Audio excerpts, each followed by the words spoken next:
Hello there and welcome back to some more Forza Motorsport. Today we're taking a look at the Legends of Speed. These are cars that at one time or another in history were heralded as the fastest production cars in the world in terms of their top speed. We begin with the 1954 Jaguar XK120 SE, 210 horsepower, 220 foot-pound torque, 3015 pounds of weight. This is the least powerful car here today. It is also the least torquey car here today. Of course, as the name XK120 would suggest, this car was made to go 120 miles per hour. Quite the feat back in the day, and it was a feat that it did indeed achieve in 1949 when it went 124.6 miles per hour. Some sources reckon this car could achieve over 130 miles per hour, which, while by today's standards you might consider that a little bit slow, hell, your car might even do that as its top speed. Back in the day, that was a rather impressive figure, and it was a figure that really wouldn't be challenged until several years later. As far as the XK120 goes to drive in-game, it's surprisingly quick, even by today's standards, if you compare this to like a hot hatch or something like that. Yeah, this is a rather quick accelerating car. Overall top speed, you know, while it doesn't sound too impressive on paper, you know, when you compare it to stuff like Fiesta ST and stuff like that, it is about there in the ballpark. Of course, while being surprisingly fast, there is one trade-off, and that's the fact that this car is surprisingly awful to drive. The suspension is wobbly. The steering is taken as a suggestion. It's not a nice car to drive, this one. The differential's open, as you can probably see and hear. Yeah, the XK120, not a good car to drive. I'm sure if you upgraded this thing, put some upgraded suspension and brakes and whatever into this thing, it would be a lot better, but as it stands, yeah, stock, the XK120 is awful. Next up, the 1967 Lamborghini Urus P400, 350 horsepower, 272 foot-pound torque, 2,745 pounds of weight. The Lamborghini Urus would be the car that would shoot down the XK120 going 170 miles per hour back in 1967, which, well, would make it the fastest production car in the world at the time. Of course, on top of that, this is also considered to be the world's first supercar, being mid-engined and rear drive and so on and so forth. The Miura, of course, a legendary car in its own right, and this was the car that put Lamborghini on the map for realsies. Anyways, as far as the Miura goes in-game, I wasn't really sure what to expect out of this. Usually when it comes to these classic-y sort of supercars, I usually expect them to be pretty awful, if I'm being honest, but the Miura, you know what, this car is really very, very quick. I will give it that straight away. The amount of corner speed you can take, it is ridiculous, and well, it's also extremely fun to do that with. The suspension wobbles a bit, the grip isn't all there, but just for some reason, and I can't quite put my finger on why this car can do this, it can just go through corners quicker than you really expect it to. This is a phenomenally quick car. I don't know if this is a leaderboard car or not, but I would suspect it might be. You can just sort of see there, I pretty much have no grip, but I'm able to take that corner ridiculously fast, and as you'll see at the end, the lap time on this thing certainly was not too shabby. Next up, the 1987 Ferrari F40, 478 horsepower, 424 foot-pound torque, 2,980 pounds of weight. While the Roof CTR officially has the top speed crown, if you ask most people sort of some of the fastest cars in the world, the Ferrari F40 will be one of the first ones that come to mind because, well, it was one of the first cars to achieve the top speed of 200 miles per hour, with this F40 going 201, I believe, is the official speed of the Ferrari F40. Of course, this is a pretty legendary supercar in its own right. If you ask most people to name a supercar, this is probably what they're going to say. It has one of the most legendary profiles of all time, and yeah, it is a rather cool car. In-game, you'll first of all note that it makes the sound like a hurricane when the turbos start easing off, which sounds absolutely excellent.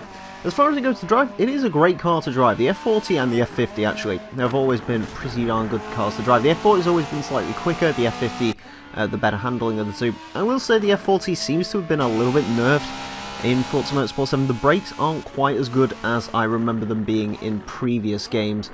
So you do sort of have to bear that in mind. If I upgraded brakes on this car, it probably would have got a very slightly quicker lap time, or a rather quick lap time actually in my opinion, because the brakes just do affect that car a little bit and throw its feel off a little bit.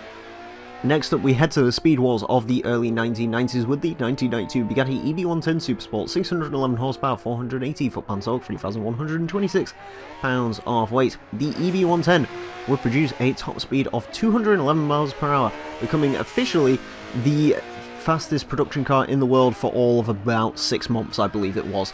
Yeah, the EB110 often forgotten about when it comes to supercars, and that is a bit of a crime because this car is rather fantastic. It has four-wheel drive, it has quad turbos, one of the most technologically advanced, if not the most technologically advanced car of its time.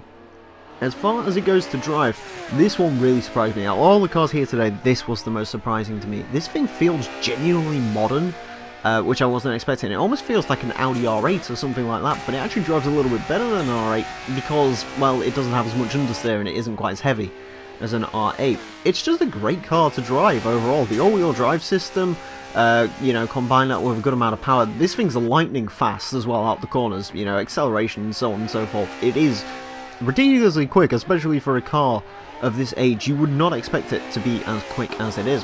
Of course, the car that would take the crown off the EB110 would be the 1983 Jaguar XJ220, 542 horsepower, 473 foot-pound torque, 3,241 pounds of weight. As the name would suggest, similar to the XK120, the XJ220 was designed to go 220 miles per hour, and while I don't think it quite did 220 miles per hour, it certainly got pretty close, which would secure it the top speed crown for all of 18 months. The XJ220. Of course, as far as supercars go, this one is a little bit controversial. Originally, the prototype had a V12 and all-wheel drive. The production version had a V6 and rear-wheel drive, and that engine's kind of like out of the Metro 6R4, so yeah, a rather controversial car. It's got a pretty fascinating history, the XJ220, which I do recommend reading up on at some point. As far as it goes in-game, it is a decent car to drive. The gearbox is a little bit long. Well, one thing you notice about this car though, the prevailing factor, and anyone who's driven one of these will tell you this in real life as well, the car is large. Like, the EB110 is not a small car, but this thing is extremely long and extremely wide. Yeah, it's very, very big, and you do sort of feel that. It does feel rather heavy through the corners, which is a little bit strange when you consider it doesn't actually weigh all that much. Yeah, a little bit heavy, a little bit lax through the corners, but other than that, it is a quick car. Next up, of course, this was the car that would basically drop the atom bomb on the Speed Wars, the 1993 McLaren F1, 627 horsepower, 480 foot-pound torque, 2,840 pounds of weight. And this car would achieve a top speed, well, if you ask some people, of 240 miles per hour. This is still the fastest naturally aspirated car in the world, and it was released in 1993. This car is 25 years old this year. Yeah, the McLaren F1 is legendary, of course, in its own right for that reason, and everyone loves its middle seating position and the fact that the engine bay is lined with gold. And yes, you can actually check that, that is indeed true.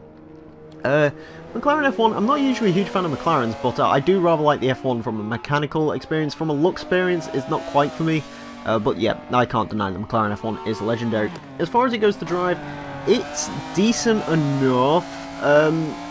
The one thing that really affects this car is the gearbox is extremely long on this. Like, first gear runs out at about 90 miles per hour, I believe it is, which is stupid. I believe I only used 2 gears when I was going around this course. The F1, yeah, if you saw the gearbox out, this thing would actually be quick around this track, quite significantly so. But as it stands stock, it's not too terrible.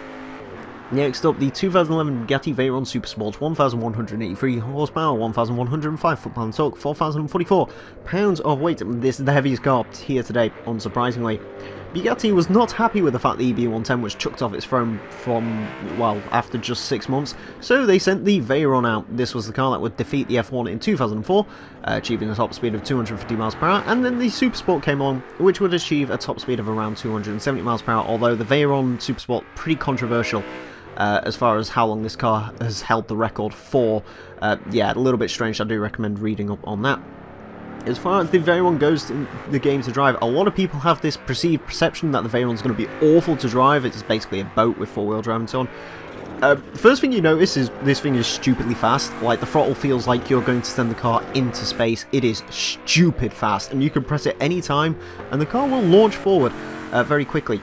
The one thing you gotta remember with the Veyron is it's not that bad to drive, really. If you're ready for it, it's actually pretty decent. It doesn't really understeer as much as it used to in previous games. The people complain about the brakes, but honestly, I think that's just because the car is so utterly quick. And one car that hammers that home is our final car today. This is the 2012 Hennessey Venom GT, 1,200 horsepower, 1,155 foot-pound torque, 2,685 pounds of weight. And this is the most powerful car here today, most torquey car here today, and the lightest car here today, so excellent power-to-weight ratio as you'd expect. Of course, out of all the cars to go after the Veyron's crown, the Hennessey Venom probably the most famous of all of them, because this car really should have been considered the fastest car in the world when it achieved the top speed of 271 miles per hour. The Venom, for those of you who don't know, is basically a stretched Lotus Exige with a Corvette engine with twin turbos dumped on it. It is mental, and you can sort of see how quick it is around this track. Now, while the Veyron is pretty decent if you get used to it, this is worse than the Veyron to drive. This is probably the most difficult car, easily it's the most difficult car here to drive today. You really do need to watch yourself on the power. You can sort of see the fact that it's sliding through the... Yeah, that wasn't fun. It's stupidly quick. This thing is faster than the Veyron if you have traction. The problem is trying to find traction in this car, because there's not a lot of it. Despite the rear tyres being huge, nothing will sort of get away from the fact that this car is basically got a lot more power than it realistically should have. Anyways, on to the leaderboard, and the Bugatti Veyron Supersport was the fastest car today, going into 5th place with 111.139, and just below that in 6th place is the Hennessey Venom GT with 112.200. Both of those cars could have probably gone quicker if I was a little bit more prepared with them, if I really had a lot more seat time, but every car gets exactly the same seat time. Decent times from both of them though, especially the Venom, which is much quicker than it was back when I set the time in Forza Motorsport 6 originally. Moving down the board, we find the 90s cars. The first off, the quickest one of today, in 16th place with the Bugatti EB110 Supersport with 115.054, beating out a modern-day Lamborghini Aventador and a McLaren 12C. That thing is very quick indeed.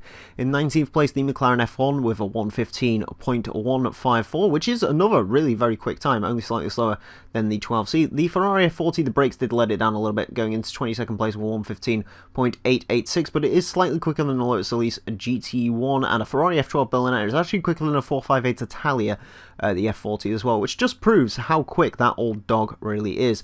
Yeah, very good time from the 90s cars.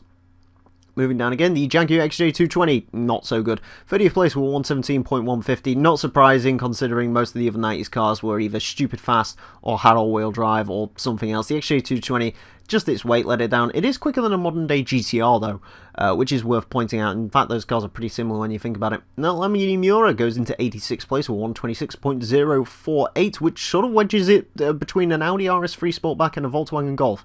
That's a very quick time. Considering that's a low C-Class car, it's up there with the high C-Class Cars. I told you the Miura is quick. The Miura is very, very, very quick indeed. And finally, not so quick, in 126th place, the Jaguar XK120 SE. Interestingly enough, sharing a stablemate with the 240SX SE, 135.050, 126th place. Yeah, it is quicker than the 240SX and a Golf GTI. It's slower than a Ford Raptor and an Alfa Romeo Montreal. Yeah, the XK120 is awful. It is awful to drive. Anyways, this is the first in my series of the Legends of Cars. Next I'm going to be taking a look at the Legends of Track, which I should point out in this episode. I'll probably point out in the next episode as well. That doesn't mean race cars. I'm just going to use road cars that were legendary as race cars, because I haven't decided if race cars are going to run around this track yet, and if they do, it will be at a much later date, so just clearing that up. Anyways, I hope you enjoyed this episode of Forza Top Gear Laps. As always, if you've got cars or themes you'd like to see, do let me know in the comment section below, and until next time, farewell. B12, you can't see me, I'm taking over with speed. I got a fast car, crash for the pass. I need speed. When I fly through the hood, the butter so leather wood, them 24